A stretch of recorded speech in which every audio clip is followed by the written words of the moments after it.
মুখ্যমন্ত্রীর নির্দেশের পরে কোচবিহার জেন স্কিন স্কুলের বেহাল দশা পরিদর্শনে গেলেন কোচবিহার জেলা শাসক অরবিন্দ কুমার মিনা ও জেলা পুলিশ সুপার দ্যুতিমান ভট্টাচার্য।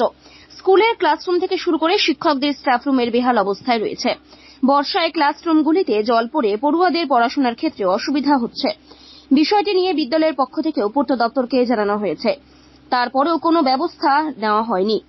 এরই মধ্যে সোমবার কোচবিহারে এসেছিলেন মুখ্যমন্ত্রী মমতা বন্দ্যোপাধ্যায়। মঙ্গলবার তিনি যখন মদনমোহন মন্দিরে পুজো দিতে যাচ্ছিলেন, সেই সময় জেন স্কিন স্কুলের শিক্ষক ও পড়ুয়ারা তাদের স্কুলের গেটের সামনে মুখ্যমন্ত্রীকে দাঁড়ানোর জন্য অনুরোধ করেন। সেই সময় মুখ্যমন্ত্রী তার গাড়ি থামিয়ে তাদের সঙ্গে কথা বলেন। তখনই স্কুলের শিক্ষক ও পড়ুয়ারা তাদের সমস্যার কথা তুলে ধরেন মুখ্যমন্ত্রীর কাছে। এরপরে মুখ্যমন্ত্রী জেলা শাসক ও জেলা পুলিশ সুপারকে নির্দেশ দেয় স্কুল পরিদর্শন করে বিষয়টি দেখার জন্য। বৃহস্পতিবার সেই মতো স্কুল পরিদর্শনে যান জেলা শাসক ও জেলা পুলিশ সুপার।